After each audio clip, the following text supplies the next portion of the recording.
this is loading up, here we go. All right, my screen's ready.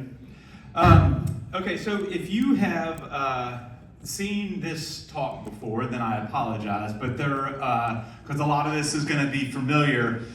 AI is changing so fast, but luckily for most of us in this room, the fundamentals of how you use AI, those aren't changing. So we're going to reinforce some of that. That's the wrong slide. That says in parenting. This is not about parenting.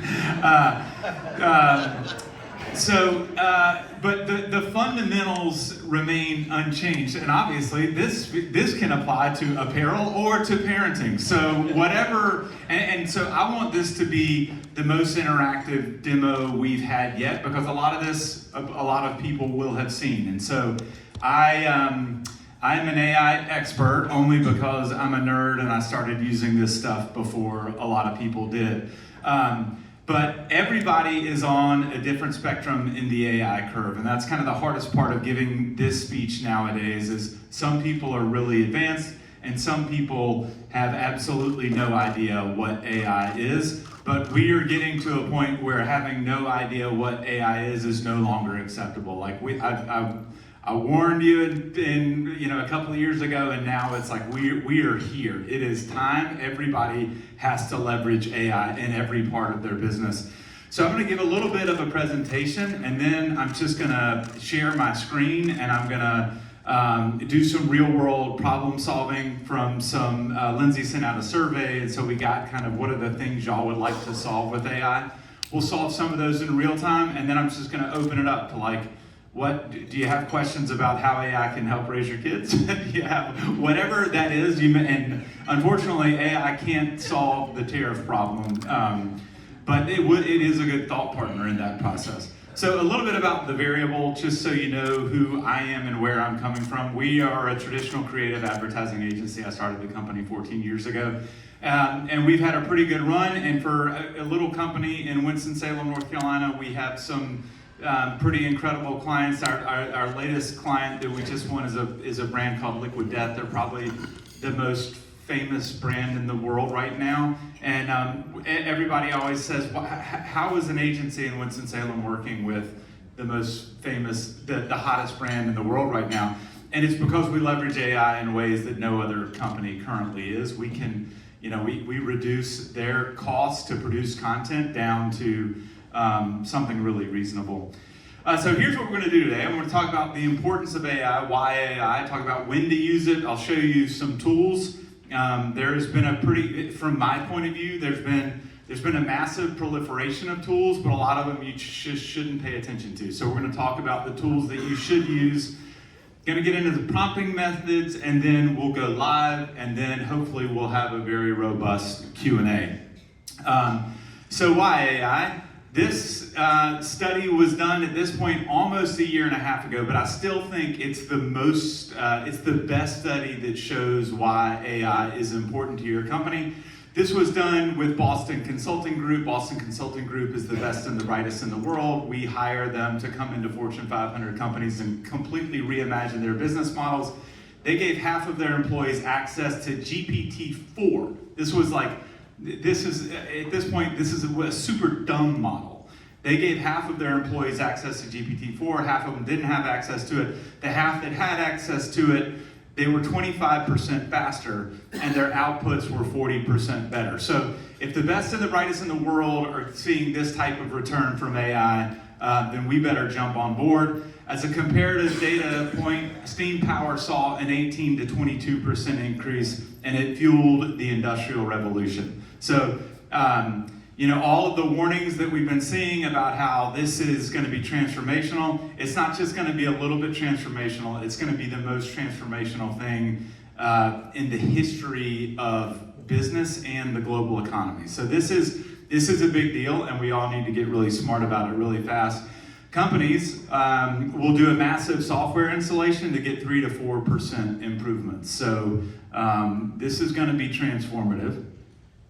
And the reality, though, is that we don't need more capability. There's a model out right now. There are two models out right now. There's ChatGPT 03, which is just so mind-blowingly capable. It can do so much stuff, but there's not a whole lot of utility there. Like you go to the chat and everybody's like, well, what do I do for this chat? So hopefully we'll address that today about how you can use AI. And then there's a new Gemini model called Gemini 2.5 IO that is unbelievable too. So we have two leading models that are doing things that are so crazy. We don't need any more capability. In fact, if AI development just stopped today, if they just said, you know what, we're stopping the development process, it would take 10 years for businesses to catch up with the realities of what integrating that into their workflow would do. So we need more utility, not more capability. This is the question I get all the time: will AI take my job? And I used to say, the answer is still no. And I used to say, someone who knows how to use AI may. I've now changed that. Someone who knows how to use AI will. They will take your job. So I was trying to when I was giving this speech, I would try to ease people into it and be like, well, I mean, it may, somebody who may, and now they 100% will. The capabilities of the models right now, one of the things I'm seeing, I don't know if y'all saw the article in it was either in the Atlantic or the New York Times about how for the first time ever, the job market is growing except amongst recent college grads. This is a red warning sign. Okay, this means that AI is fully taking the capabilities of what we used to call bottom of the rung corporate ladders. And I think it's terrifying for business, because if we're just removing the bottom rungs from the corporate ladder, then we're going to get so top heavy that our companies are going to tip over. But that's where we are right now. I would not hire a junior analyst. I don't need that role anymore. I would not hire a junior planner. I don't need that role anymore. And so what is that going to do to the global workforce is TBD. The reason why this is a picture of an accountant riding a horse is because the question right now is this going to be like what happened to bookkeepers, or is this going to be like what happened to horses? So when bookkeepers, they used to have these gigantic ledgers, and everybody needed the bookkeeper because they needed the gigantic ledgers that they kept. And then Excel came along, and the hypothesis was that now there would be fewer bookkeepers because we wouldn't need their specialty. But what really happened, it's called Javon's paradox, when it got cheaper and it got more when it got easier for people to do, what happened was everybody just became a bookkeeper. Like everyone here has used Excel. They thought the opposite was going to happen. They thought it was going to actually narrow. So what happened was bookkeepers grew, accountants grew because of Excel. That's not what happened to horses when the car came along. When the car came along, horses stopped being used as a modes of transportation. And so what we're trying to figure out right now, is AI going to be like Excel, where everybody's going to use it and everybody's going to get better and smarter, or is it going to be like, are we going to be like horses and it's just going to replace us all? And that's kind of the dilemma that people are debating right now. I certainly hope it is the Excel side of the equation, and I think it is. But I'm also hedging against it being we're a bunch of horses sitting in this room, which is kind of scary. So a little bit of history of the workforce, just so you know, as you're thinking about who to hire, as you're thinking about people within your organization, even as you're thinking about your own personal skill set. So I wrote an article about this, but I think there are three types of employees in history. Pre-internet, there was the I-shaped employee, and these were people that think they had deep vertical expertise, and they leveraged that expertise for their entire careers. And then they retired, and they got a timeshare and a Rolex, and everything was great. And that was pre-internet, right? We all knew a lot of people like that. Man, they could do that one thing really well. And then what happened was the internet came along, and everybody got more access to more data. And so then what happened was the employees you wanted were, they had this I shape, they had this deep vertical expertise, but then they also had all this access to data that they never had before, so they started to branch out into other areas, and they were usually tangentially related. Like if I was in marketing, I could branch out a little bit into advertising, or I could branch out a little bit into research. They were kind of tangentially related, but these people were highly desired because of the internet, really, and about how they could leverage the internet to grow from being just a straight I shape. But what has changed everything has been the rise of rapid skilling. And so as you think about, y'all might have encountered some people like this within your workforce. You might know your kids might be like this, you might be like this. But skill sets, and that's how we used to make our careers, was what skills can I do? Well, a skill now depreciates faster than a crypto meme. I mean, there is literally, you can be the best in the world at skill set A, and then suddenly the value of skill set A goes completely away because AI can do it better than you. So, and this is transforming business, because you can no longer be, I'm the guy that's great at logistics. You have to be able to rapid skill, which is to go out and find new ways to do it. And the reason why this has happened is fully because of AI. So, now Claude is an LLM that writes better than most writers. Midjourney is a tool that designs better than most designers. Cursor is a tool that codes better than most developers. So this is where we are in the world right now. Has anyone leveraged AI recently to learn a new skill? I mean, my midlife crisis, I told my wife, I said, I'm either going to get a motorcycle or I'm going to get my pilot's license. And she was like, oh God, these are both horrible ideas. And then she said, get your pilot's license. I think you'll be less likely to kill yourself. So, and I, for the first, I was like, oh my gosh, it's going to be so hard to learn how to be a pilot. And it was the easiest thing I've ever done, because I just fully leaned into AI. I was coding interactive demos on what's the inverse relationship between barometric pressure and all this kind of stuff that we'd never been able to do before. And so I kind of just speed ran the process of getting my pilot's license, because I leveraged AI. And so, we have to maintain the elasticity in our brain, but AI has allowed us to do things that we've never done before.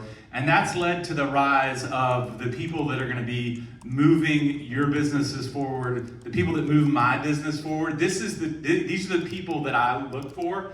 I call them O-shaped employees. So we had the I, we had the T, and now what I'm looking for is O-shaped. And these are people that have insatiable curiosity at their core. They're always curious about learning the next thing, and they're dangerous in 360 degrees. So they can go out and be the best data analyst you've ever seen, and then they can unlearn data analysis, and they can go out and they can be the best copywriter you've ever seen. Whatever that is, they're not afraid, they're not anchored to a single skill set. Their skill set is curiosity and the grit to recognize that the skill, which used to be the way businesses, companies, careers were made, that's no longer the case. And so they're untethered from a central skill other than curiosity. And so as you're looking for people that are going to transform your organization, it is going to be people like this.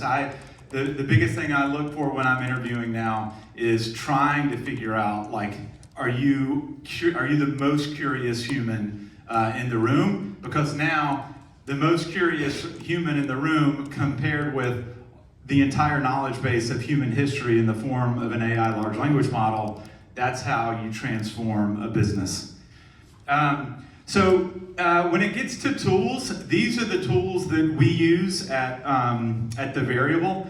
And we use a lot of them because we are an advertising agency, but and this changes all the time. So for large language models, we use Claude. I think Claude is still the best writer. It can write things that are just amazing. Gemini, it's a Google product, but it's got a lot of horsepower to it, especially this kind of this newer version of Gemini that I'll demo for you later, some of the capabilities that it can do. And then ChatGPT, it was off my list for so long, and now it is fully on my list. And if you're not paying $20 a month for I think that's called Pro, they're so terrible at naming everything. If you're not paying $20 a month for ChatGPT, I promise you it will be the best investment you'll ever make. I used to try to help people try to, you can get away with the free version. That is not the case anymore. $20 a month, you'll get access to O3, and it'll completely change your life. For audio, we use 11 Labs. We use Udio, which Udio used to be the best. Now there's another one called Suno. They just released 4.5. Suno is amazing. I'll share an example of that later. Video generation, ChatGPT has a model called Sora.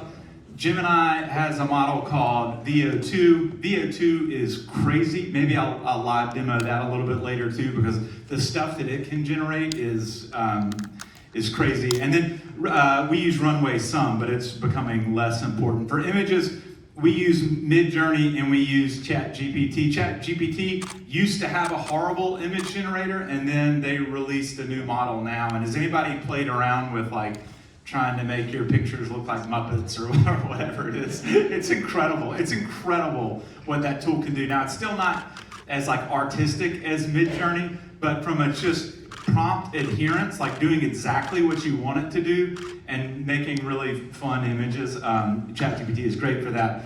And then for research, this has been the thing over the last 6 months that has changed my business more than anything.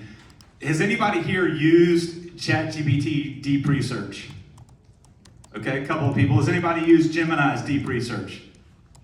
Okay, first thing we're going to do when we live demo is I'm going to show you what deep research can do.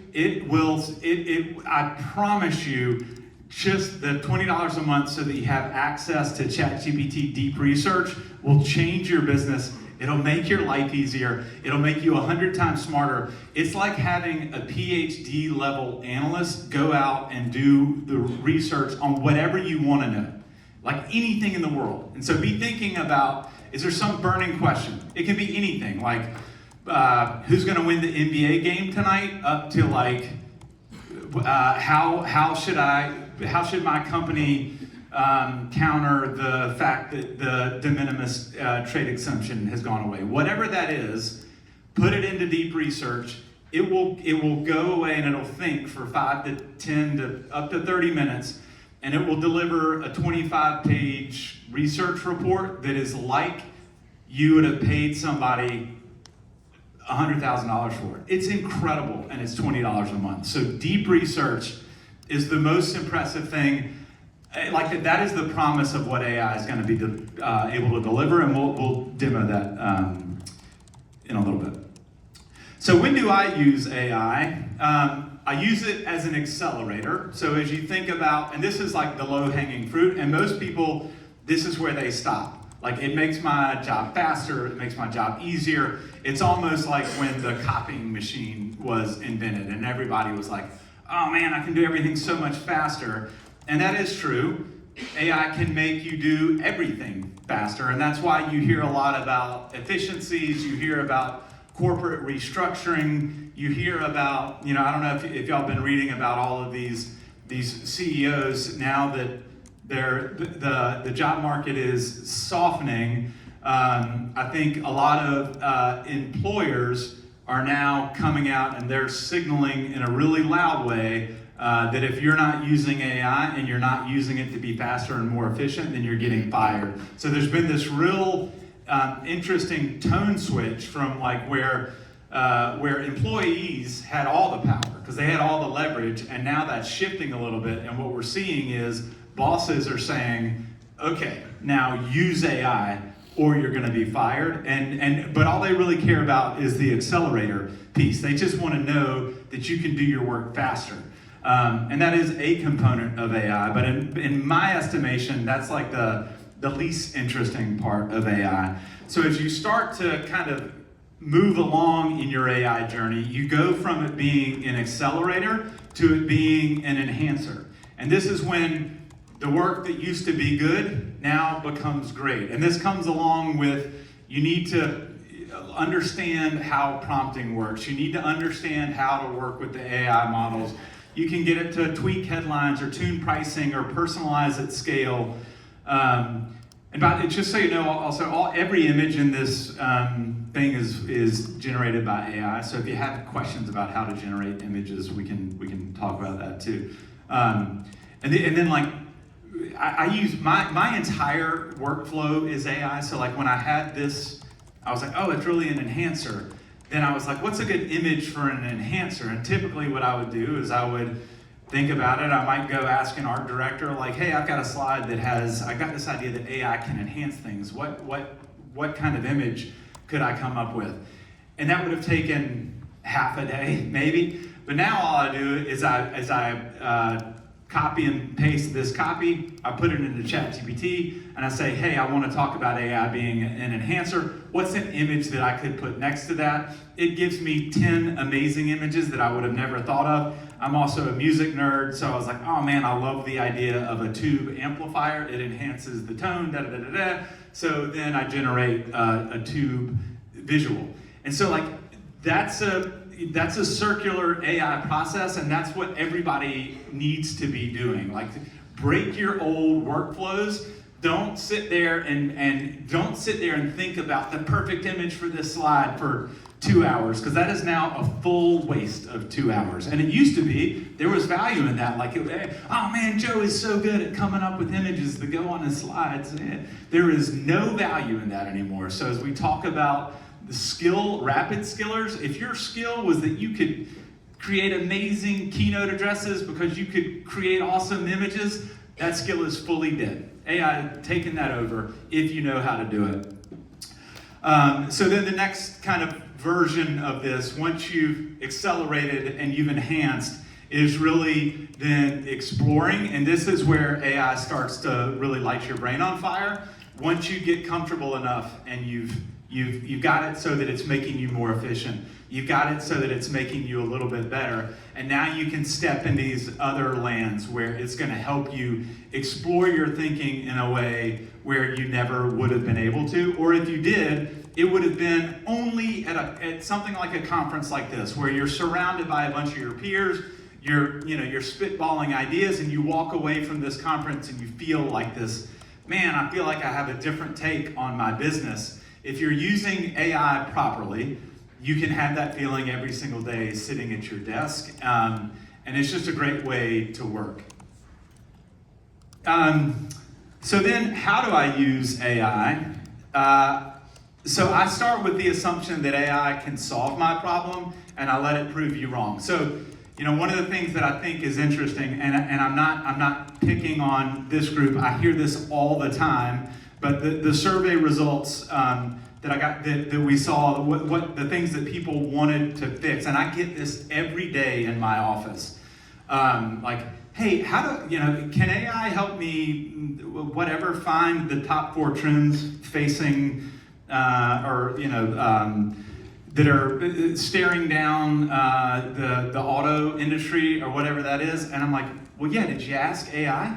And the answer is like, oh, no, I never thought about that. Like, ask AI. Any question you have about AI, ask AI. Don't ask me. I mean, I'm happy to answer it, but AI will answer it better. So any question that you have, no matter what it is, ask AI, and I promise you, it will either solve it for you or it'll get you to 90% of the solve. But as I've been working at this for a really long time, I found that people they don't think that because it's not like Google where you could actually do a bad search and you would never get what you found. AI isn't that way. It'll help you come around to the answer. Its user interface just kind of sucks. But don't be afraid to just ask it whatever your question is. Like, I know everybody right now is staring down this tariff thing thinking, my God, what am I going to do? Ask AI. Like, tell it to go do a bunch of deep research and then have a conversation with it. Like, explain your business model. The context windows are so huge now, and you can now transcribe live. That's another cheat. So just hit transcribe and have a conversation with it. And people, if they walk by your office, they're going to think you're insane, but that's okay. You can say, hit transcribe, and then you say, okay, ChatGPT, I'm about to dump a bunch of stuff on you. Here we go. This is my business. There's this tariff thing that's going to be coming in. We import here from China and here from Vietnam and da-da-da-da-da. And have a conversation with just transcribe, just free association, anything you can think of, transcribe that into a ChatGPT window, and it'll come up with something brilliant. And then if it doesn't, then you're using the wrong model, because it always does. And you don't need to worry about, am I formatting this query properly? So that I am going to teach you some prompting methods, but the thing that always trumps prompts is context. So the more context you can give it, the better answers you'll get. And so I actually don't use the transcribe thing. I have this other AI tool called WhisperSync, which is, so I'm full on talking to AI 24 hours a day. And when I push this key, it just listens to me, and I talk, and then it knows everything about me. It knows everything about my day. It knows, so I can give it so much context that I don't necessarily have to worry about prompting anymore. Prompting still matters, and it will matter for a little bit longer, but again, rapid skilling, right? So I used to be really good at prompting. Like when AI first got started, man, I could prompt, I'm an English major, I could prompt like a son of a bitch. There's not a whole lot of value in that anymore. Like, it's all about context. Are you giving it enough context? If you give it enough context, it doesn't really matter how great your prompt is. You need 10 hours with any AI tool before you're any good, and this is really the low end of the curve. Like, there are so many people at so many organizations that I talk to who they're not diving fully in, and the reason is because until you cross a 10-hour threshold with any tool, you're going to be frustrated. You're not going to understand what all the fuss is about, and you're going to say, this is what everybody says. Yeah, it's interesting, but it doesn't apply to my business. Or, yeah, it's interesting, but it doesn't apply to my role. I am yet to, in 2 years of doing this, yet to meet anyone in any role with any problem where AI couldn't have solved it for them. It's just not in their toolkit. They just don't think about it. I was just having a conversation this morning about, somebody said, boy, it'd be great if we had an AI tool that would help with as we onboard new employees, and it knew like everything about our company, and it could and all of our HR rules, all of our best practices, and so that a new employee could just ask the data. And that's a great idea, and it's so easy to build. And that's like, so you could just build a custom GPT. Has anybody ever tried to build a custom GPT? Super easy to build. You load that GPT with all of your HR policies, all of your like best places to eat, whatever it is you want your employees to know about your company, and then you just share that link with all of your employees. And then when someone new joins, they're new, they don't want to go, they're scared, they don't want to go talk to HR about their benefits or whatever it is, and so they can just chat now this custom GPT. Everybody, now that used to be a year ago, that was a pipe dream, and you had to spend $500,000 to build that, and involve this process called retrieval augmented generation, and it was ridiculously complicated. Now, anybody that pays $20 a month can build that tool in 30 minutes. And so think about what your business needs, and then make AI the first arrow in your quiver, because it just simplifies everything. And then you need 3 sleepless nights. these sleepless nights, the first one is like, oh gosh, this is this is kind of interesting, but I don't think I'm going to really like it. The second sleepless night, and I had one of these last night actually. I was like, man, I wonder if AI could help me solve X, Y, or Z problem. And then you literally, and this is like for the nerdiest of the nerds, you can't wait to wake up the next morning and see if AI can help you solve this problem. And you're like thinking through, oh, this is how I could prompt it. This is how I could get that.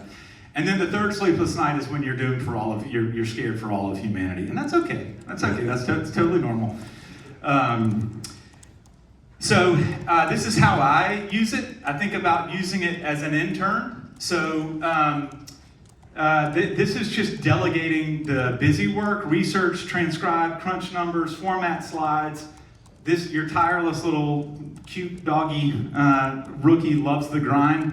And again, this is a mid-journey image, and this is the difference between a mid-journey image and a ChatGPT image. This is so incredibly real. Like, this looks like something that someone shot on their phone. I would never know that this was AI generated. That's the kind of patina that Midjourney gives you.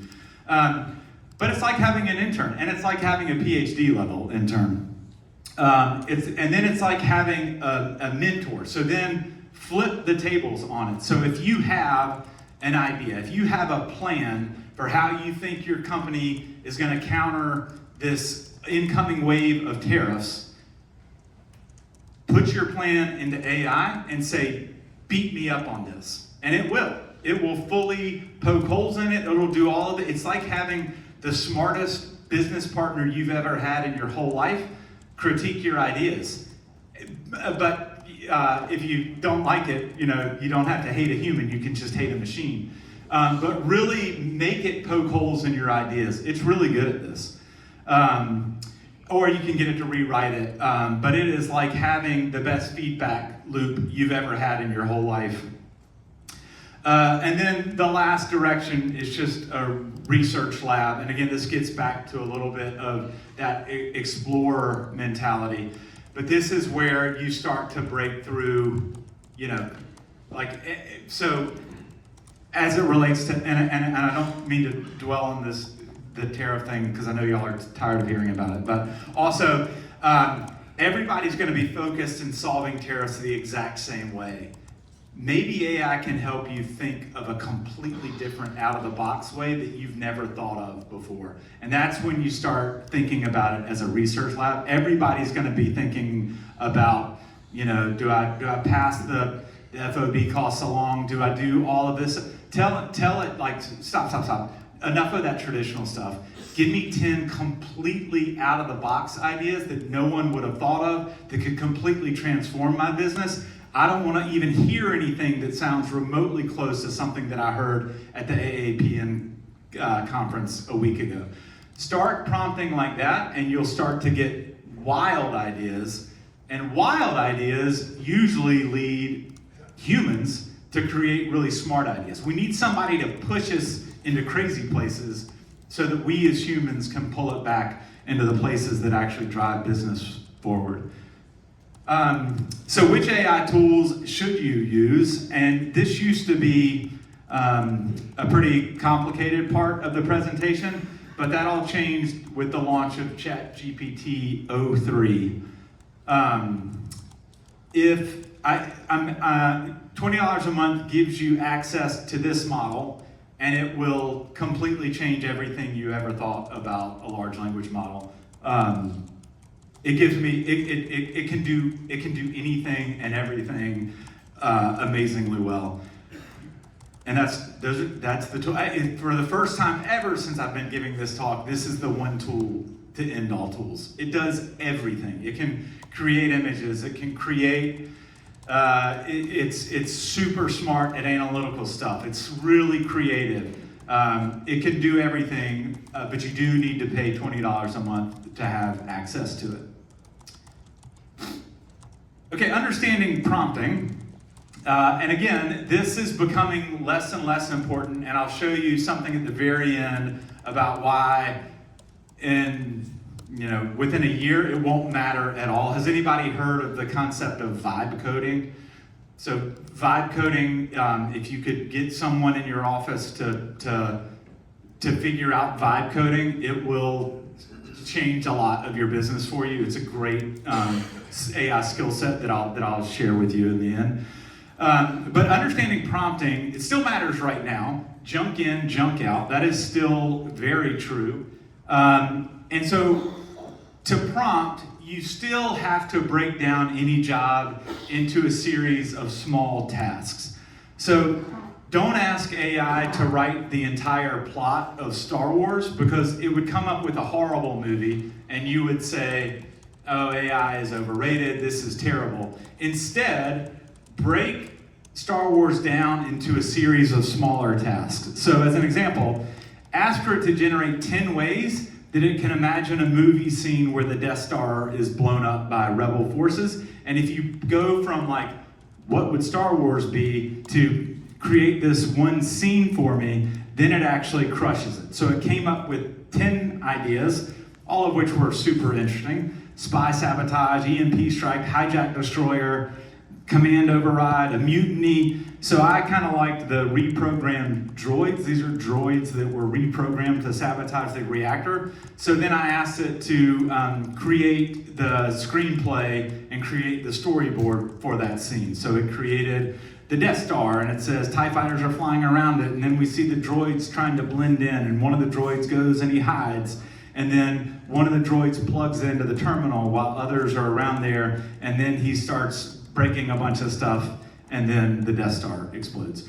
So this is a great scene. It would have been a great scene in the movie, but I only got good answers because I broke it down and I made it a digestible thing for AI to do. And then, P.S., this workflow, creating a storyboard, creating a screenplay, this is the kind of work that my company used to charge a fortune for. So I don't want, everybody's like, oh, you're just up here spewing doom and gloom.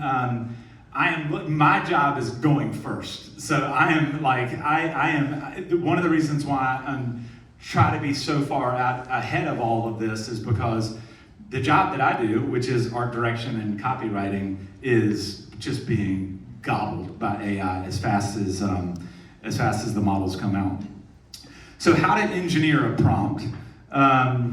The way I like to think about it, and I've told several people about this, and this has kind of caught on with some other people, so it works.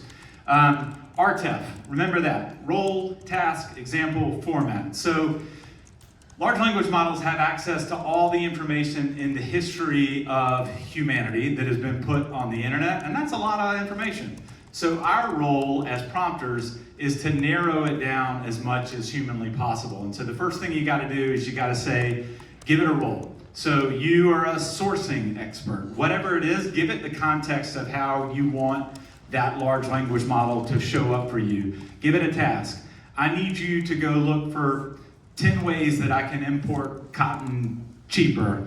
Example, it could be outsourcing from different countries. It could be nearshoring. It could be whatever that is. Give it a few examples so it knows the types of things you're looking for, and then give me the format. Give me the top 4 ideas listed in order of ease to do. Whatever that is, if you just take the time to structure your prompts that way, give it a role, give it a task, give it 1 or 2 examples of the kinds of things you're looking for, and then give it the format, then it will crush whatever it is you're looking for. And so like, here's an example of a prompt that, again, this still matters. It matters less than it did a year ago, but so you are a global trade ninja specialized in apparel HS codes. That's the role. A 10% punitive tariff on synthetic knit tops from China starts next month. Outline 3 detailed tactics. That's the task. It could be rerouting through a USMCA partner, reclassifying under a blended fiber subheading, or renegotiating FOB terms. Those are some examples of things that I think would be interesting examples. Rank them by ease of execution and flag any compliance pitfalls. Okay, that's a pretty good prompt. And this is the kind of stuff that I imagine you're asking people within your organizations to do on a daily basis. And AI can now crush that. So now it goes and it can do research, it can go look on the web live, it can do whatever you want it to do. So now it talks about the easiest is FOB re-engineering or a cost share. So push the 10% hit back to the Chinese vendor by switching from CIF DDB to FOB or even EXW. And I have no idea what that means. And the thing about AI is your expertise still matters. So I can write a great prompt and I can get stuff like this. I don't know what this stuff means. Y'all know what this means. So just steal the prompting skills. Get this kind of data out of your AI tools, and then you know what to do with it. I don't know what to do with this. I don't know if it's smart or not. I mean, but it sure looks smart. Man, it is. So anyway, your expertise matters, but your expertise doesn't matter if you're not using your prompts in the right way. So then I always say, this makes no sense to me. Dumb it down for me so I really understand. And so now it says, Ninja Playbook Instant Relief. Flip upcoming POs to FOB and make the supplier eat most of the 10%. Okay, I understand that. Midterm hedge. Pilot a cotton-rich capsule line to ship HS codes while keeping your existing factory footprint. I kind of understand that. Strategic move. Build a Mexico line under USMCA TPL for quota managed duty-free access, but budget for audits and quota fees. Don't really understand that.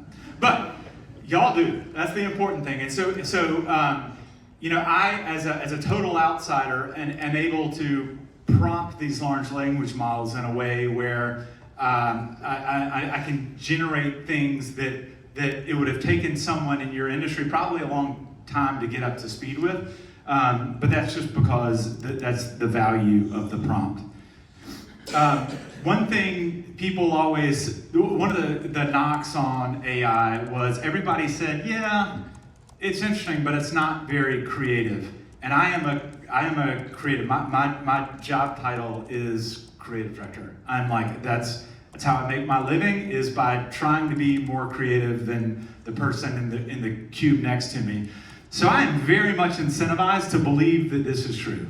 I am very much incentivized to say AI is not creative. It will never write a headline the way I can write a headline. It will never design an ad the way I can design an ad, and that is bullshit. But that's what we're all hearing, is that yeah, but it's not very creative. So there aren't many good tests for human ingenuity and creativity. The best that we kind of have is called the alternative uses test. And what this does is you put somebody in a room and you show them this, and you say, okay, I'm gonna give you 1 minute, give me as many alternative uses for this pencil as you possibly can. I'm gonna put everybody on the spot right now. I want somebody to tell me what's a use for this pencil that doesn't involve writing or erasing. Put your hair up. Great answer. What's that? Punch a hole in the paper. Yep. Something to bite on. That's great. That's divergent thinking. That's really good. Drumstick. Awesome. Okay, so that's good. The alternative uses test as a measure of creativity, on the low end, 3 to 5 uses, and they're mostly obvious, like writing or drawing or whatever those use cases are. Average 5 to 10 uses, which was maybe where I think we were going to do better than 5 to 10. High end 10 to 15, and this is for highly creative individuals, and then exceptional 15 plus uses, and this is rare. But it's for people in industries like mine where we train on divergent thinking, and we literally hire people for how good they are at kind of thinking of adjacent possibilities. And so then if this is our measure of human creativity, and 15 use cases is like top right, that is as good as we can do, I showed the pencil to AI and I said, give me 100 use cases, and it just crushed it. And some of them are so incredible. So one, drumstick, that's up there, so that's good. Soil aerator, a miniature limbo pole for action figures, a mock cigarette for theater props, a bookmark that won't crease pages. And then the one where I was like, okay, it knows what it's doing, was number 18, a screw tightener. So think about this. It saw that image, and everybody focuses on the pointy end. It knew that there was a little soft eraser bit on the other side, and you could use that soft eraser to screw or unscrew a screw. That is like, okay, that's very, very, very, very divergent thinking. So it is highly creative. As an example, so I use AI a lot for ideation. And so I've created a lot of innovation engines and things like that of custom GPTs. And I one time gave it, I said, go and look at massive consumer trends, and then study the consumer trends, and then come back to me with a bunch of apparel-related ideas that could be interesting. And this is one idea that it came back with. The consumer trend was customization and personalization in fashion, allowing consumers to express their unique style and creativity. And so the innovation idea that it came up with was introducing blank white basketball shoes sold with a set of specialized fabric markers for custom decoration. And I was like, man, that's a good idea. Really good idea. And then I was like, well, what would that be called? And it came up with the names Blix, which is blank kicks. I'm like, oh, that's a really good name. And so then it designed this logo for me. It's a really good logo. And so then I was like, well, gosh, this is a fascinating idea. I wonder what it could look like. So I took it into Midjourney. Oh, that would sell a lot. Oh, that would sell a lot. Oh, I think I'm gonna have to start this company. So this is where like and it's all built on a consumer insight. So I'm super excited about this idea. I don't have the capital to do it, so if any of you want to start this, you're more than welcome to. It would crush. But then also just to show you like where the state of the art is in AI. Literally 3 months ago, AI could not generate video. It could kind of do a song. It was like, it couldn't do logos. It couldn't really do images all that well. But in preparation for coming down here, I used all the newest tools to create a 30-second ad that I wanted to sell Blix. And so this is a complicated prompt. This has never been seen before. No one has ever asked any tool in the world, because this is a brand new idea, no one's ever said, I've created a shoe company that ships blank white shoes. People can draw on them, and they can create whatever they want to. I created a song, I created a video, and then I don't know how it knew that I wanted it to be writing on the shoes and doing all of the stuff that it did, but we are heading towards a crazy place really fast. But here's the video. The song is amazing. The video is, I'm a snob because that's the business I'm in. So it's really good. It's really good.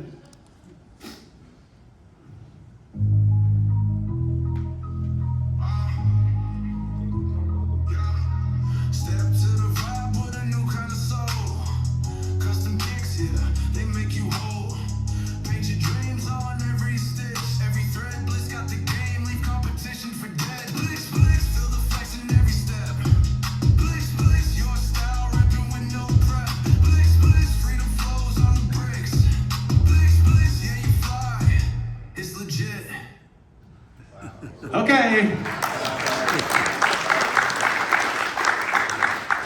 That's scary. We are close to me being on a bread line. But that was using tools like VO2, and it all started with smart prompting, and but this is the kind of thing too where like my whole life I relied on people's imaginations. I was trying to sell a vision for what I wanted to have happen, whether it was an advertising concept. I've started several like entrepreneurial companies, and I've always, when I go to pitch investors, I'm asking them to use their imaginations, and now I no longer have to do that. So I I could go to anybody and I could have that video, I could create a couple of images, and I could go to an investor and I could say, I need $1 million in working capital to get this business off the ground. And they can still say it's a terrible idea, I'm not going to invest, but it's not going to be because my imagination is misaligned with his expectations or her expectations. That never happens anymore. So we're at a place from a communication standpoint in the world where you should be able to communicate whatever it is you have in your head with the help of AI, and it's a super exciting time to be alive. I hope, like just seeing that, when it came back, I was like, and this is like, you know, it's gonna put me out of my job, but man, I'm so excited about it. Okay, oh, this is interesting. So everybody always says, because I'm always like, use AI to predict stock, use AI to do anything. And they're all like, well, yeah, I don't know if I trust it. Do you trust it? And I'm like, do I trust the entirety of human knowledge, or do I trust somebody today who says they're an expert? I'll bet on the entirety of human knowledge. And I've said that all along. I've been like, I'd rather trust AI than trust an expert, because experts just claim they're experts. AI actually has the receipts, and they look at all the data and they come up with stuff. So here's an example, and this kind of blew my mind. So I don't know if anybody in this room is in like the design part of apparel, but you probably subscribe to Pantone so that you can be on top of what's the color of the year and what are the trending colors, and you probably spend a lot of money, and I did too. Before AI, I had a lot of color subscriptions. I needed to know what was what. So I was working with another member of AAPN, and they said, hey, do you think AI could predict the colorways that'll be interesting in 25? And this was in May of 24. And this was my prompt. Remember, role, task, example format. You were a futurist, because I thought it needed to know that I wanted it to go out on a limb and write the future for me. You need to identify color trends that will be affecting colorways in fall of 25. Think of where the world is heading. Do research, cite your sources. Think of interesting, unexpected combinations. Deliver the results in the form of images consisting of color palettes. And so it came back with some color trends for fall of 25. Future dusk, which was a deep violet blue, transcendent pink, and it didn't just come back with like colors.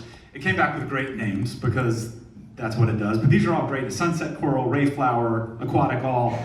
And then again, I didn't know what AI could do in this thing, but because I start with the assumption that AI can solve my problem and I make it prove me wrong, I said, okay, give me the hex values for all of those colors. And for those, a hex value is just a fancy way of assigning colors through numbers in a digital canvas. I had no idea if it would be able to do that, if it even knew what it was talking about, and it did. It said, this is future dust, this is transcendent pink, this is ray flower, and it gave me the hex values for all of those colors. So future dust was 5D4EA8. Anyway, so we did that, and everybody was like, yeah, that's great, but I don't know that I trust that. I was like, you don't trust this more than you trust the experts at Pantone? And they say, yeah.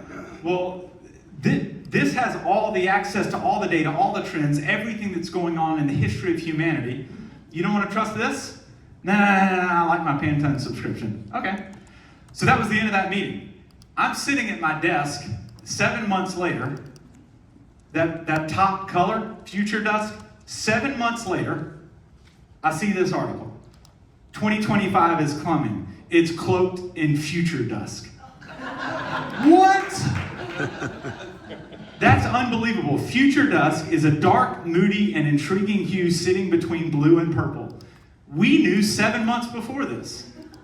It's unbelievable. So when people are like, I don't know, they're just like, yes, I am an AI advocate, I am an AI zealot, but like when I see things like this happen, we're just crazy for not embracing it in every single part of what we do. Okay, because every time I go talk, I have to talk about music generation. I am a former musician, and this should really make me mad that this is happening, but I love it. And I tell people all the time, every time I go anywhere, I'm like and I've done this so many times. If you want to break the ice with a buyer, if you're trying to figure out how to start off a meeting, create a song, and it lightens the mood. We need more lightness and brightness in the world. Nothing gets people in a happy and buying mood than hearing songs that are about them or they're about their business, because it's magical. And now, with one prompt, you can easily do that. And it used to be, a year ago, or however long it was when I was here, there was an app called Udio, and it could create a pretty good 30-second example, and it was pretty good. There's now a model called Suno, and there's a new version called 4.5, and it will very quickly create a full-on 3.5-minute song about whatever you want in the world. The number of songs I've created for buddies that have businesses, and to see them like actually use it, like they'll put it on Instagram and it's like, this is a song for Tommy's car shop. It's awesome. It's such a great tool. And so this has been our band name for a while now. We're Threads of Thunder. And this, I asked it to create what would be like if there was a 1980s rock cover of a bunch of apparel executives in Fort Lauderdale, and this is how it created the image. And then this is the song, and again, it went from being a 30-second nothing clip to now this is a full-on song that we're gonna make a lot of money off of.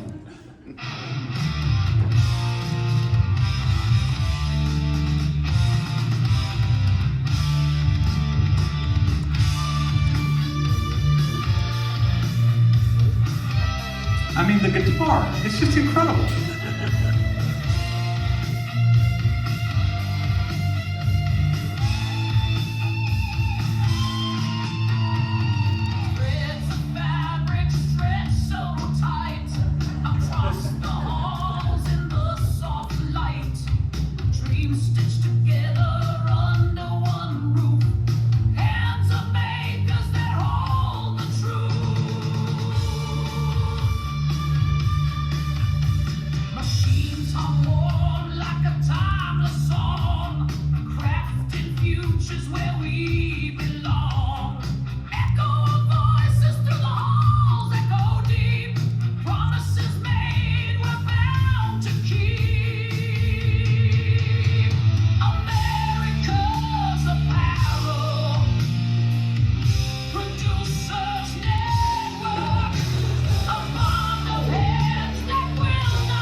So it goes on for 3 minutes. It's an absolute banger of a song. I mean, it's incredible.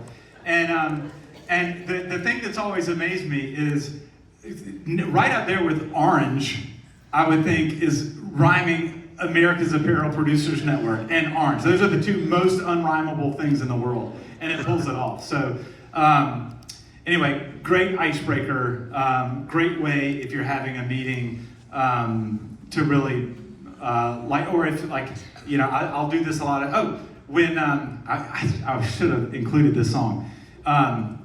When we announced that we won Liquid Death, it was huge for my business, and so we gathered an all agency meeting, and we had some employees went out and bought a bunch of confetti cannons, and so it was in a room a little bit like this, but there's kind of like a stadium seating thing. So confetti cannons on either side of the stage, and I played this song that was "We Won Liquid Death." It was incredible, and it just looped "We Won," and we shot the confetti cannons. It was amazing. But to create those kinds of cultural moments for your company or whatever it is you're doing, I don't actually know what you're going to do with it, but you should do something. It's amazing. And I can explain how a lot of things in AI work. I feel like I know how large language models work. I feel like I understand how image generation models work. I do not understand the music. I just don't. I don't know how it does it. But it blows my mind every time I see it. Okay.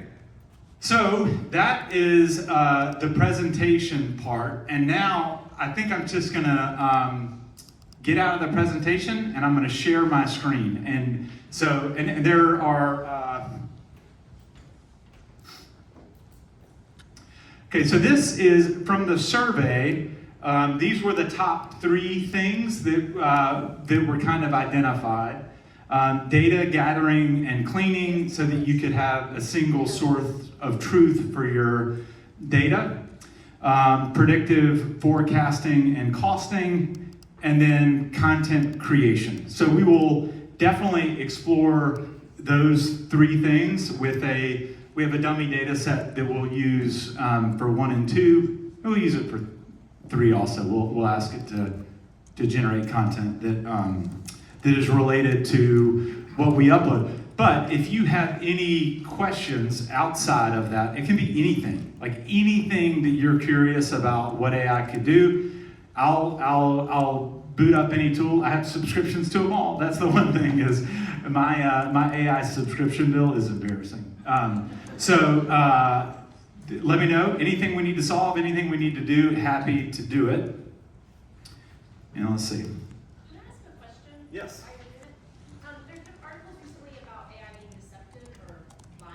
Yeah. Can you address that? Yeah, it lies.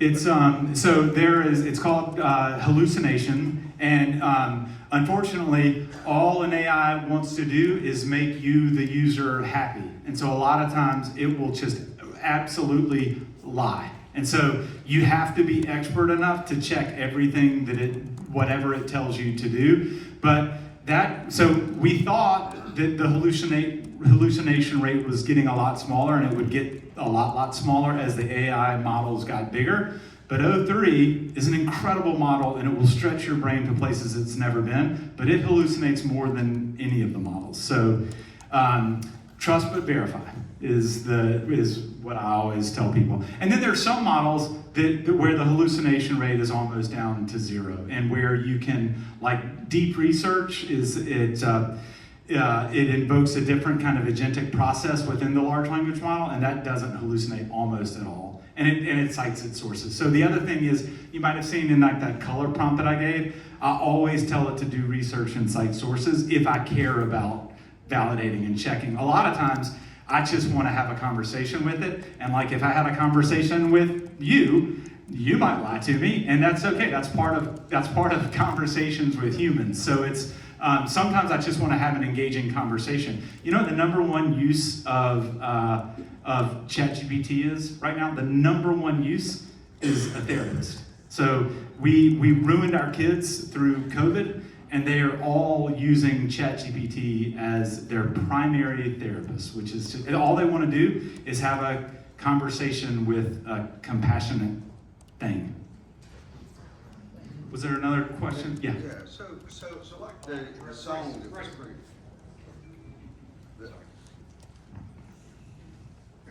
So the song that was created, is it stealing music from the past or riffs or things, or is it taking it and creating something brand new, or a combination of both? That's the $80 billion question. Right. So that's why we're unsure if large language models should be sued out of existence, Right. or if they shouldn't be. So like, and my point of view on that is, I'm a musician, I'm a guitar player. I stole from Jimmy Page as much as I could possibly steal. I mean, I literally, every riff I played was a half degree away from a Jimmy Page riff. But they called man, Joe's so great, he learned from Jimmy Page. No, I stole from him. And so that's where we are. I think what AI is doing is what I did. It's going out and it's listening to a bunch of music, and it's learning from those artists, and it's creating something new. But that's where the copyright, the quandary of copyright issues we're in right now might never be solved, because that's the question: is, are they stealing, or are they doing what we've all done to get to where we are? We borrow and we take it in and we put our own spin on it. Yeah. But it is not. It's not like going out and saying, "Ooh, I like this Def Leppard riff. I'm going to take that riff in." It's just learning, and then it's creating something wholly new. With so much information on the internet and being moved for counterfeiting and everything else, how is it protecting itself? How is it binding itself so it doesn't have an algorithm that's going to take us all to do one thing? Just out of curiosity. Yeah. It's not. It's regressing us all to the mean. It is. It's so. There are so many things that need to be figured out. There's this whole field of AI ethicists that are trying to figure out, like, is this good for humanity or is it actually horrible? From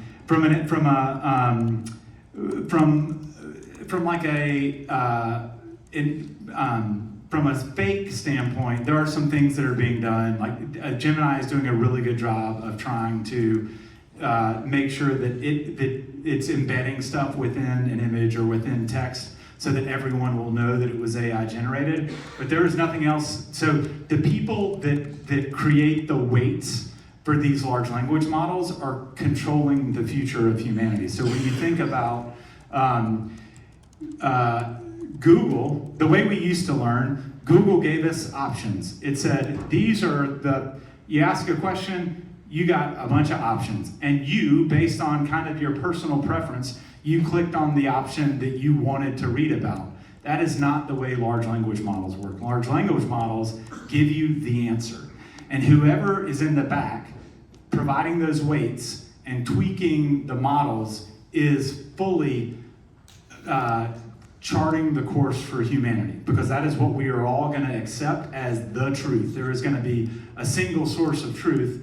I actually think that truth is going to no longer be a concept, which is terrifying. But that's where we are. We're heading towards a place where the people that are providing the weights for these models, like if, as an example, Grok, which is Elon Musk's AI, will answer completely different than ChatGPT, which is a more kind of liberally biased large language model. And so it's a wild, wild world from that perspective.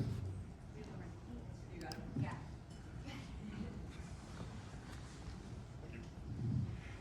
I'm not Debbie Downer, but what about security? I mean, a lot of these things up here, you're sort of giving away your business information to some extent. Why does that not turn into just general information that AI can use later? Yeah,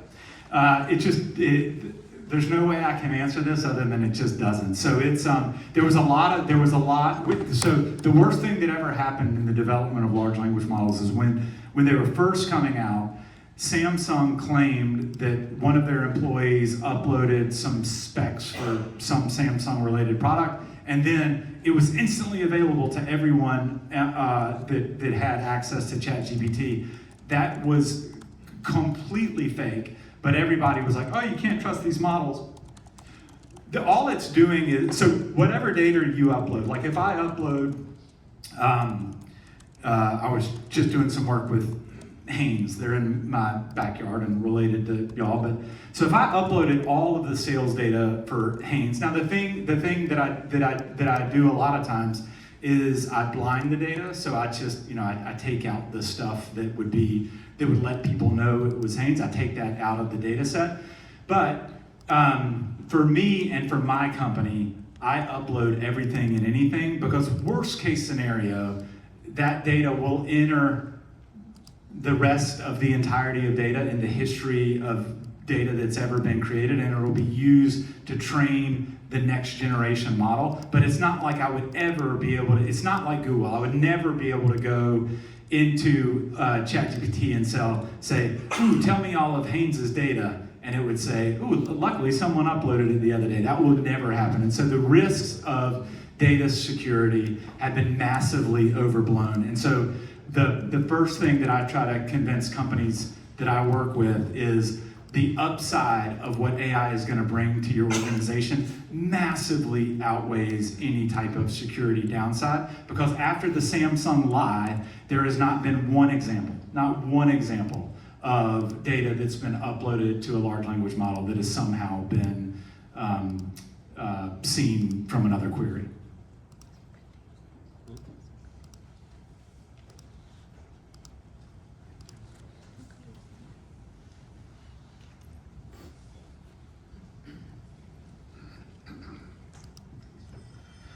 So I use ChatGPT probably half the day, also probably because of my age. So that's probably my best friend. But one of the issues that I run into, specifically what you're saying, and somebody mentioned, is maybe not the deceiving part, but it's just hard sometimes when it comes to research, even using deep search, to be able to navigate what is really like true of what's coming out. And right now, while you're talking about this, like I actually just put some of the prompts that you said about, even like with the tariffs, specifically with Asia and then CAFTA, that we get to focus on, and it kept it like going around this 10% tariffs that we have, and just having like this. You have to have a lot of knowledge of what's going on in the industry to know specifically how to ask these things. And once you start putting like against the corner, I guess this concept says obviously of the sense of I oversaw this because of this one reason. But my question is like, do you know a way how you can like go about that? Because that makes a big issue if you were writing a research or a paper or anything that is for your company, because obviously you gotta be held liable for the information you have there. And obviously it's a great tool, like by any means it will do much better if I do it myself than anybody else. But that'll be something that will help a lot if you know a way to mitigate that. Yeah, and you're using deep research? Yes. Okay, so deep research does a much better job, and it usually cites its sources. So you would have to go out there and look at that. There are some really sophisticated prompt writers out there that you can find on X or wherever that will prompt even a deep research tool to go back and double check its sources and to actually pull out the blurbs. So there are prompts that will that can make sure that they're showing the receipts for all of the stuff that it's bringing back. So you can get it by smart prompting to get less hallucinogenic, but ultimately we're just not there yet. So that's kind of where we are. And part of me is like, I'm a little bit happy about it, because I still want to, like, my expertise still matters. And so, and I still, everybody needs to go back and cite sources. Y'all might have heard of this, this lawyer who there was a paralegal, and this person was preparing a case for a lawyer, and the lawyer goes in, and they were like, oh my God, it's incredible. And they take it to the judge, and the judge is like, and it was like cited this case and this case and this case and this case, and the judge determined that none of the cases were real. And so that's like, oh gosh. And so we are not at a place where we can fully trust it.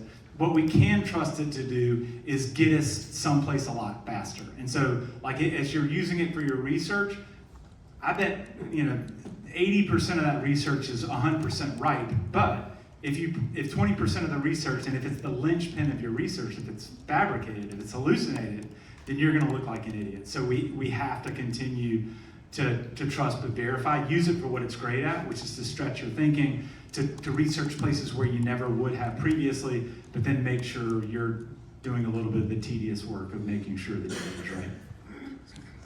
So to your point, we're playing with it. Right now, we have huge sets of data on products, on materials, on production processes, et cetera, and so we're using this to try to analyze predictive cause and effect, right? And if you do X, then would Y happen, et cetera, But before we go, out to the customers to say, okay, look at me, we've solved world peace, Yeah. right? We're also doing the trust but verify, on these, because these are huge data sets that we have. And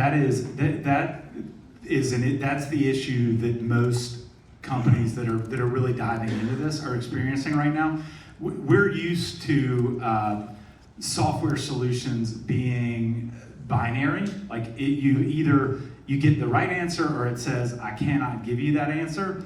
Large language models are probabilistic, and so the issue with applying large language models to gigantic data sets is it's not binary, and that's what all IT departments are built on, that's what all developers are built on. They want to know a binary solution, and what is messing up the fabric of commerce right now is that large language models are probabilistic. So you might not get the same answer twice, and that's super frustrating.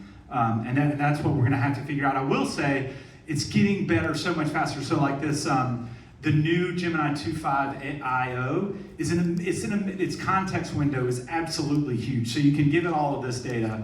There's a guy who did a research stunt where he uploaded the entire transcript for War and Peace, and within War and Peace, he put this one little line that said, everything was going great until the aliens appeared. But everything else was just the exact novel of War and Peace. And the prompt he gave this was, go look at this massive data set, tell me if there's anything that seems incongruous within the data set. And this model, most models would have hallucinated or they wouldn't have been able to find anything. Gemini 2.5 IO immediately went out and highlighted that part and said, I don't understand why it's talking about aliens right here. And that's within context of the entire War and Peace novel. So it's getting better. And I think it'll get closer and closer away from probabilistic to binary as we need it. But right now we're in that gray area. So we are using AI already in our company.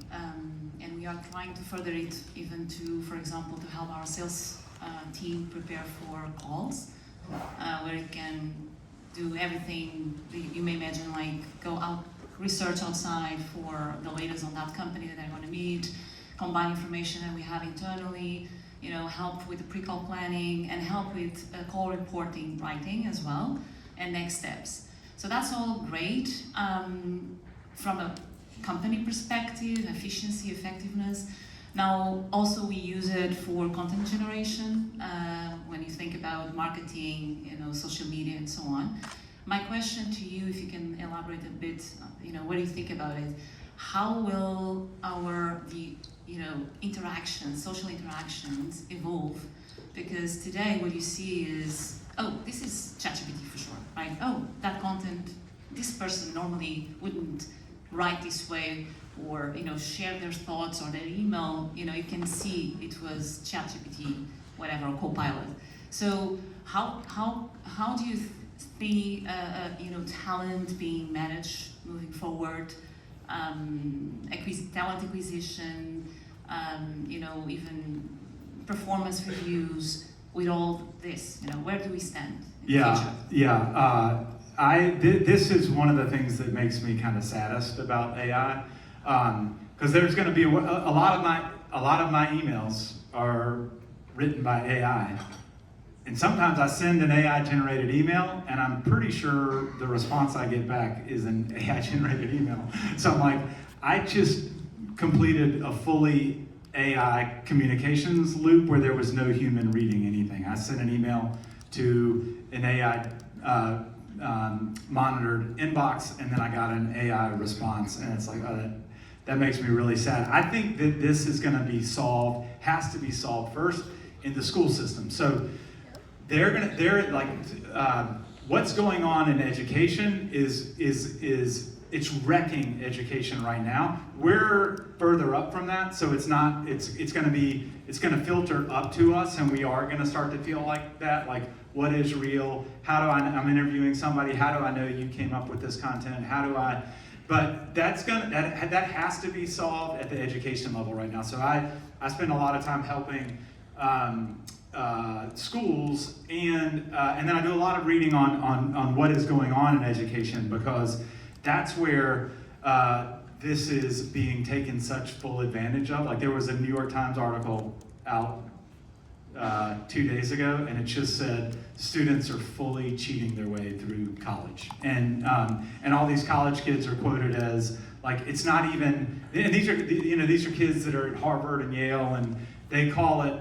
It's not even like an undergrad degree. It's the how much can I get AI to write my content degree, and so they're full on and teachers. All the teachers that were interviewed. The thing that they said, what are you doing to solve this? And they said, I'm waiting until I can collect my pension. So it's going to be slow to solve, but it is wrecking education, and hopefully it'll be solved there, and then we're going to have to figure out what that means for us too. Okay, Joe, I think you want to get on with the... Yeah, and if anybody has a question, I'm going to start a deep research prompt because that takes a little bit of time. Okay, so...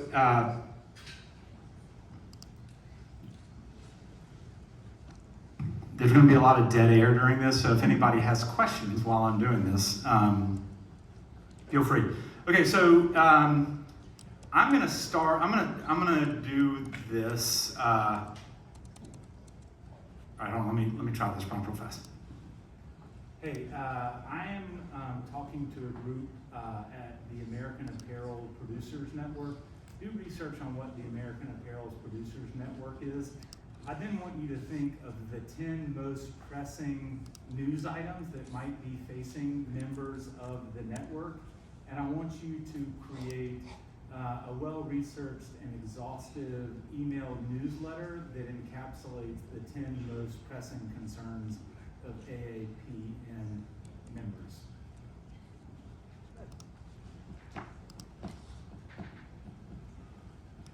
All right. Now all I do, so that's my favorite way to do a prompt now, because I found that typing was my limiting factor. It was keeping me from engaging fully with the AI. Sorry, I'm not talking in the microphone, but I think everybody can hear me. But so either use this, or there are a bunch of third-party apps that will install system-wide on your. I'm gonna go ahead and start. And the great thing about deep research is it asks follow-up questions. So I put in this prompt, and it makes sure it knows and understands exactly what I'm asking for. So it says, what is the intended audience within, let's say, I'm going to say that it's going to executives. Should we do global apparel supply chain? Yes, we should. We're global players. Global supply chain. Insights from apparel technology, yes. And is there a preferred tone? Let's make it conversational.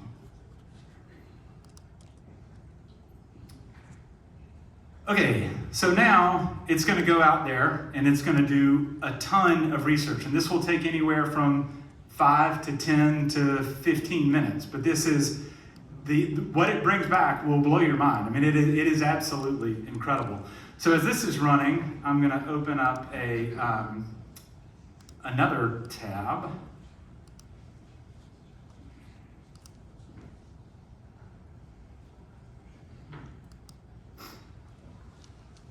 Okay, and this is the data set that we had. It's just a bunch of dummy sales data. Okay, so it's got all the stuff that you might get out of a Blue Cherry report or something like that, and hopefully it's standardized in a way where you can where your large language model can start to understand the parameters you're asking for.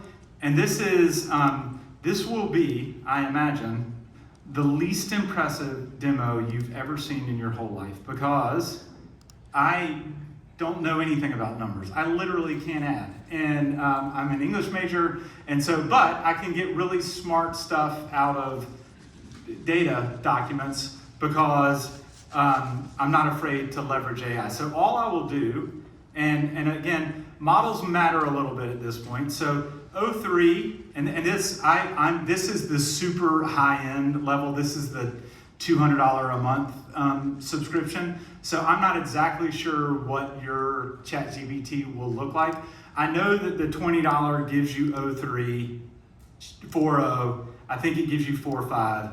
I don't know if it gives you 0.4 mini and 0.4 mini high, and those are less likely to hallucinate. So if I was doing this for my own use case, I would use 0.4 mini high. It's an incredibly smart model, and it doesn't hallucinate as much. And when I'm dealing with data, I really want to lock in the hallucinations.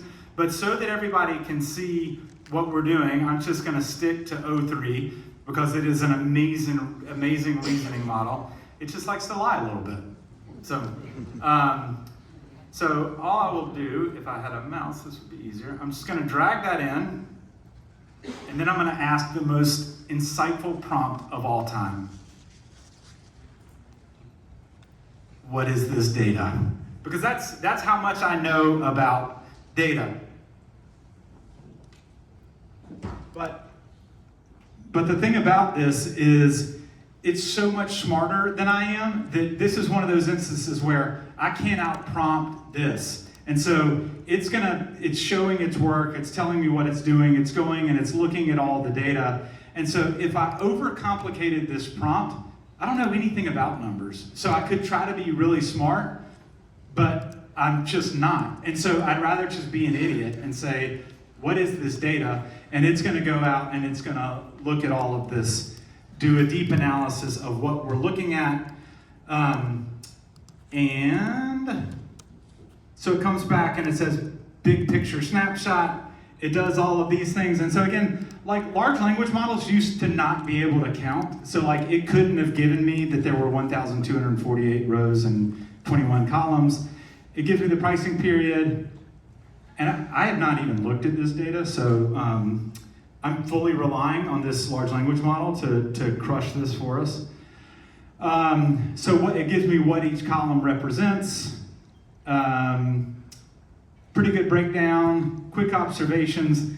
It gives me a channel mix, and this is where O3 does things that no model before it has ever done. It went ahead, all I said was, what is this data? But it's such a good analytical thinker that it went ahead and applied a little bit of observation to the data. So it gave me the channel mix, it gave me the seasonality, that units peaked late Q3 for knit tops, early Q4 for denim. And so a lot of the questions that we were getting from the survey was like, how do you find the data? How do you get stuff out of the data? This solves a lot of your problems. Just upload your data and say, what is this data? And so a lot of times when I say, if you have a question about what AI can do, ask AI. Don't ask me, don't go ask anybody else. Ask the large language model.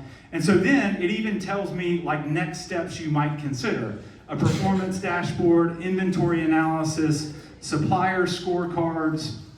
So it's even helping pull me through what my next thing might be. The thing I always like to do based on after I've uploaded the data and it's gotten familiar with the data is this prompt.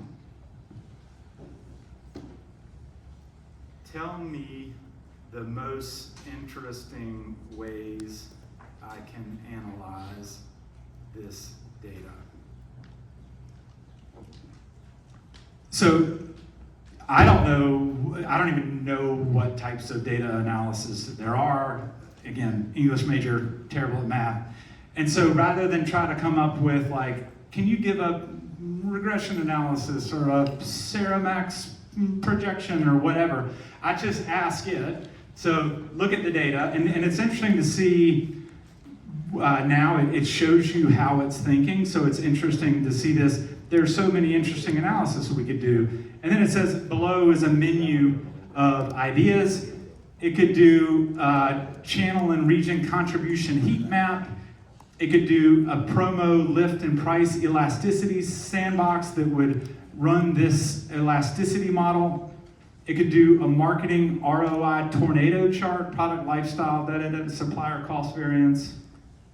So again, it's generating like PhD level analysis with two of the dumbest prompts ever imagined. What is this data, and what are interesting ways that I can analyze this data? And so every question that was in the survey was trying to figure out how to get more insights out of the data, and the answer is just ask. just ask AI, because it'll do things, and so there was a lot, specifically, what will we sell next quarter? All right, I'll like this one. All right, so I'm just going to copy and paste it, and I'm going to say, because there were some questions around forecasting, so I'm just going to go ahead and load this, and I'm going to say, let's do this one. Build me an interactive chart. Boy, that's a bad prompt, but it's going to work. Okay, so this will take a little bit longer because now it actually has to access Python and it has to code something and it has to do all of the research. But you know, there are companies like, I don't know if you all are using a company like Tableau or you know, some companies that just kind of do data display and analysis, and these models can do that. And then I'll show you a tool that I built, vibe coding, that is just incredible and can do so much of what that can be done. So, you know, we're just at a time and where, like, I think I could operate my company with half of the people. The only reason why I'm not is because I really like those people, and I'm just too old to make those hard decisions for people that I really like. But this younger generation is going to be building, we're going to see $1 billion company that has one employee, and it's not going to be long before we see that. So, because there are so many things, if you were on the bleeding edge of AI, there are so many things that it used to take an army to do, like even this level of analysis. So I think back to, you know, in advertising, data is important, and I've acquired data companies. In fact, right before kind of the AI boom, I acquired a data company because I thought data was going to be the future of the business. And literally 6 months after that acquisition, I had absolutely no use for them because everyone is a better desktop analyst, data analyst, than the smartest people at the company that I had acquired. This model does take a little bit of time because this is all code it's generating. Oh, and it ran into an issue, so now it's got to start over. Let's check in on our newsletter. Still going.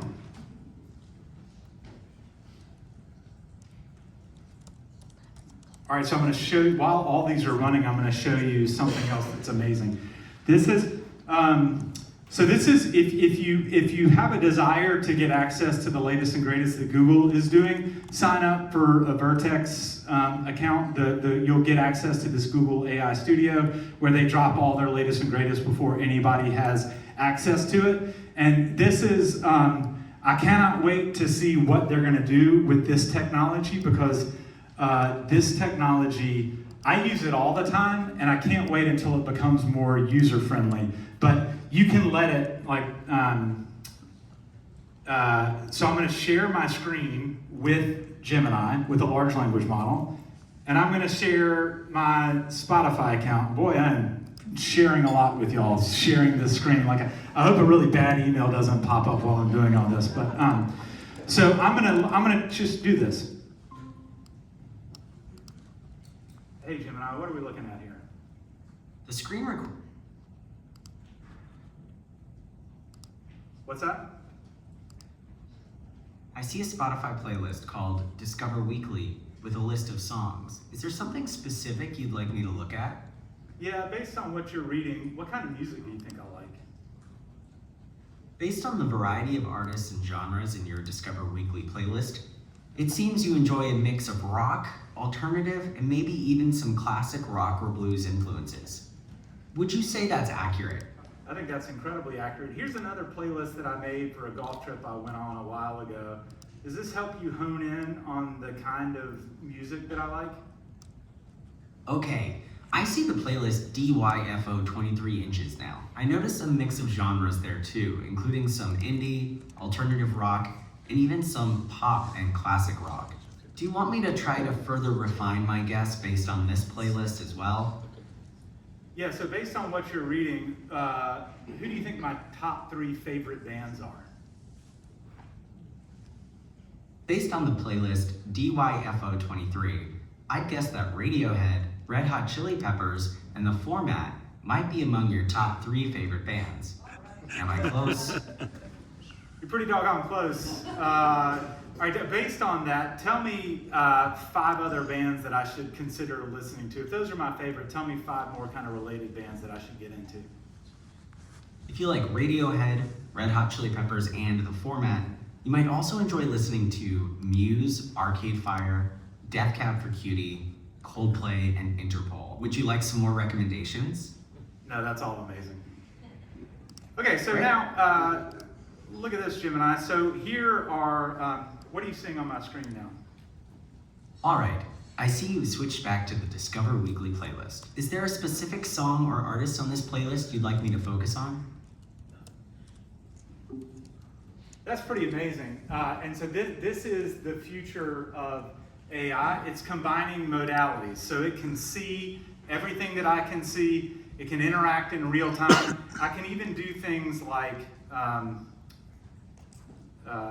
Lindsay saw me doing this earlier and she was laughing at me. But so I can turn on my webcam and hey Google, Okay, how can I assist you? how do I look today? You appear to be speaking in front of a blue curtain, wearing a black polo shirt with a red lanyard. Is there anything specific you would like me to comment on? Yeah, there are a lot of people in this audience that are laughing at me right now, so I need to know how do I look? Is my hair okay? Your hair looks fine in the video. Is there anything else you would like me to look at? So anyway, there's just some amazing stuff going on, and so this is a super easy thing to get access to, and a lot of times what I'll use this for. Oh, I'll show you what else I was going to do.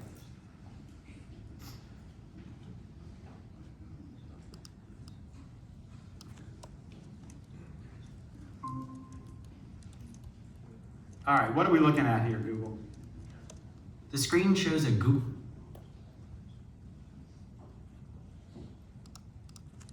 Google, what are we looking at? On the screen, I see a Google Docs document titled Prompts, which contains 4 different business case prompts related to the apparel industry. Would you like me to summarize any of the prompts for you? Yeah, I want you to play the role of a McKinsey consultant, and I want to have a deep conversation about number 1. Ask me really probing questions that I wouldn't have thought of by myself and expand my thinking on this area. Okay, playing the role of a McKinsey consultant, let's dive into the nearshoring business case. Considering a mid-sized activewear brand aiming for a quick, punchy case for nearshoring, what key performance indicators, or KPIs, beyond just cost savings, would you prioritize to measure the success of this initiative? I'd like to grow margin. Great. Focusing on... Cut off. Thanks, you cut off. Focusing on margin growth, what specific strategy... Are you asking what the definition of margin growth is? Anyway, so one of the things that I like to do is when I'm driving, if I'm struggling with something, a lot of times it'll be hooked up to my car, and I'll use that exact prompt. You're a McKinsey consultant, or you're a partner at Boston Consulting Group, whatever that is. You study the advertising space. Help me think through new business models and da-da-da-da-da, so that I'll have a 30-minute commute or whatever, but I've had a 30-minute conversation with a McKinsey consultant. And it's a really interesting way to get work done. What were we doing? Oh, yeah.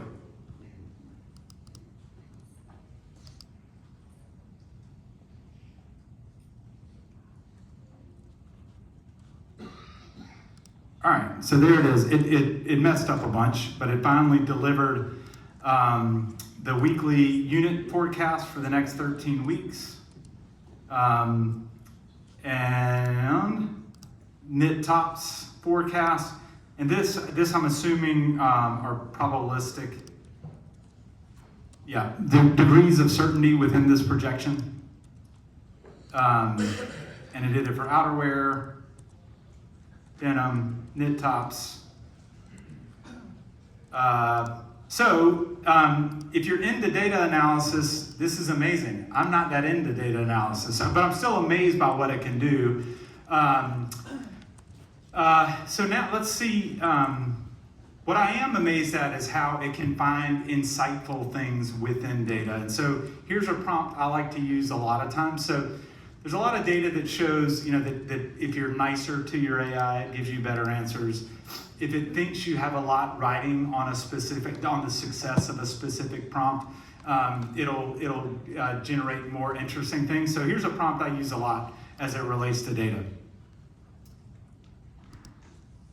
Okay, based on the data I just uploaded, I need you to generate a 10-page report that I need to give to my boss. And if it's bad, I'm gonna get fired. So I need it to be really good. I need it to be 8 pages that really kind of lay to give a snapshot for where the business is. And then I want those last 2 pages, I want you to dig deep and find something within this data that no one else could have possibly seen. And that's how you're gonna make me look like a hero and I'm gonna get a promotion.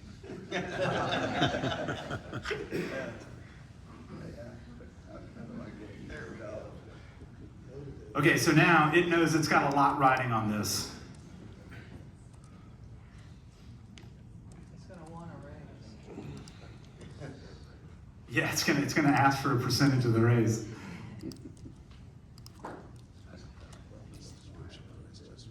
All right, now while it's generating that, let's check in on our newsletter. Okay, here we are, the AAPN Executive Supply Chain Brief, and it's just written a newsletter, and there are, there's so many companies that are constantly trying to crank this out, and the content machine is just the beast that you have to keep feeding, and there was never really a good answer for how you feed that beast. Now it's as easy as a prompt and wait 20 minutes. Hello AAPN members, and then it talks about the US-China tariff truce offers temporary relief, and then it cites the sources. So again, this is not hallucinating, it's actually pulling in the sources so I can tell where it's getting it. It talks about cotton prices stabilize amid improved supply. Forced labor crackdowns tighten compliance demands. FashionDive.com.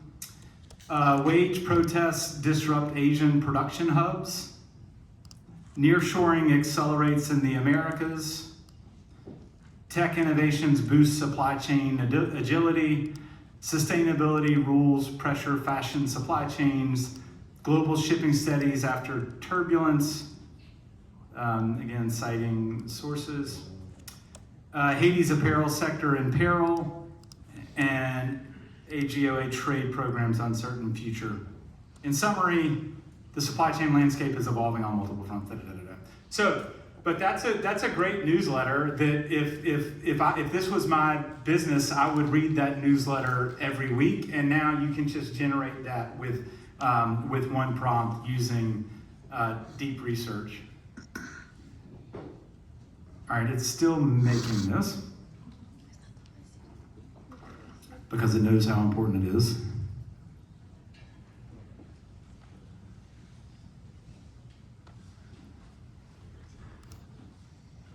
So while it's doing that, I'm going to give a prompt.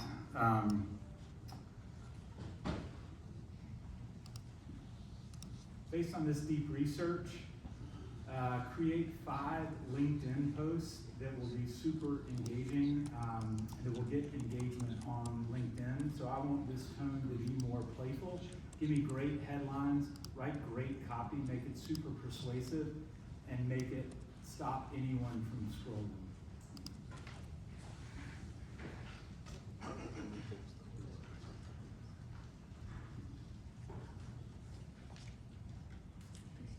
It's probably going to use a bunch of emojis. That's how it thinks it's hip, and it stops people from scrolling.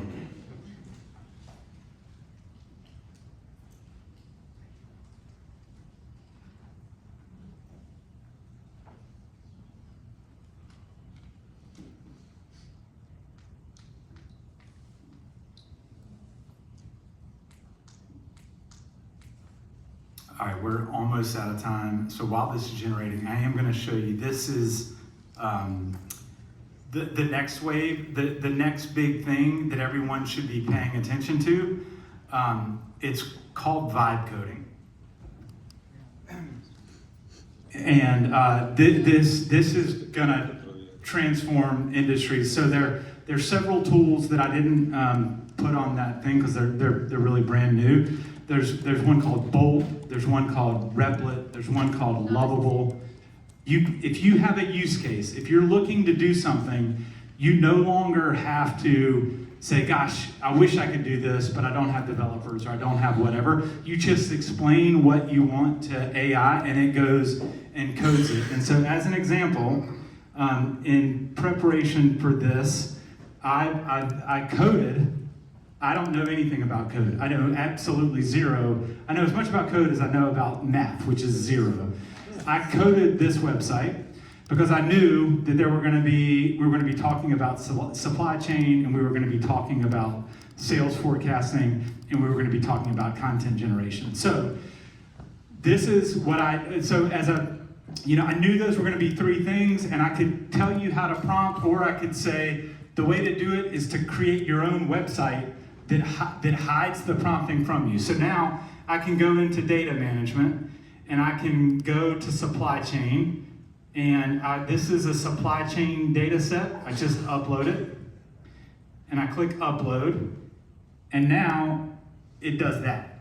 So this is what Tableau charges a fortune for. This is what a bunch of companies charge tons of money for.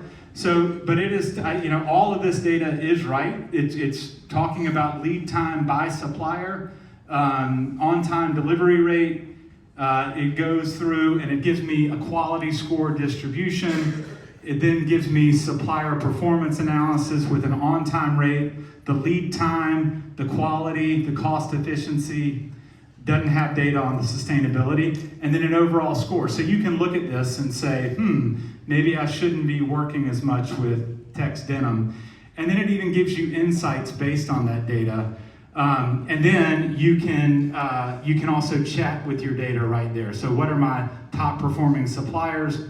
I can just query that data that I just uploaded within this, and it'll go and it'll look at that data and it'll say, based on that, athleisure works, whatever it is. So then, if I want to do the same thing with sales forecasting, I just upload the data set. And the process of building this website, it takes a long time because it is a lot of trial and error. But it's just like any other AI tool. I've spent hundreds of hours with these tools, but once you get, this might not work as well. I had to bypass something, so, sorry.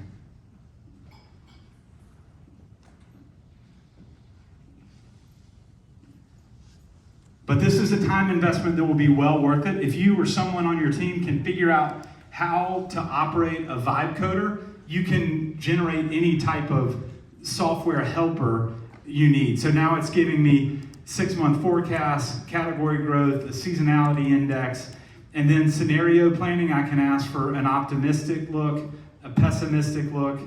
It gives me forecast insights.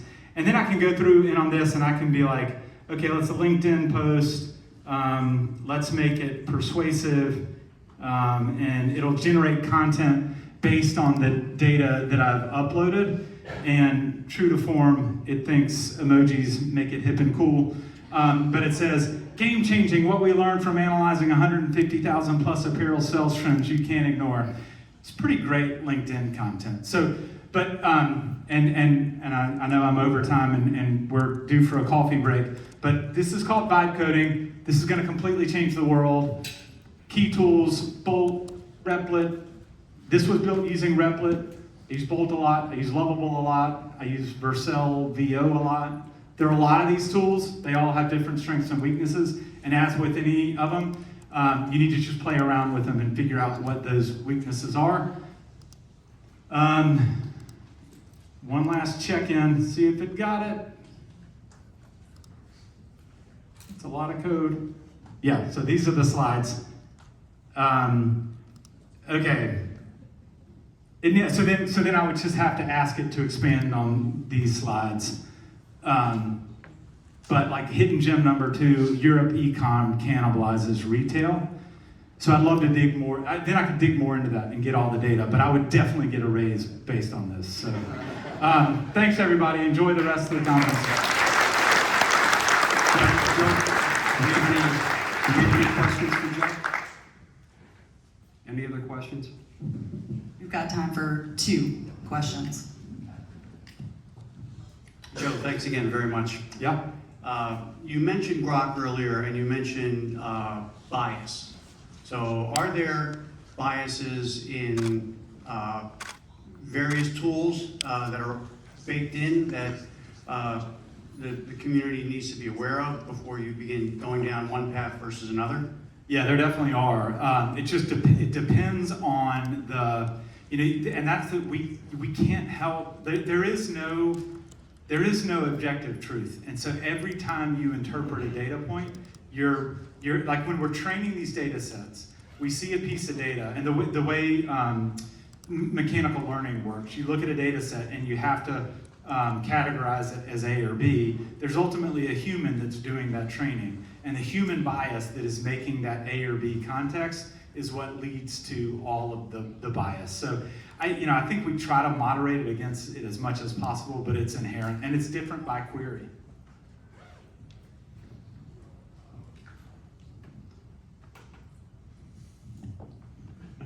Oh, one more. All right.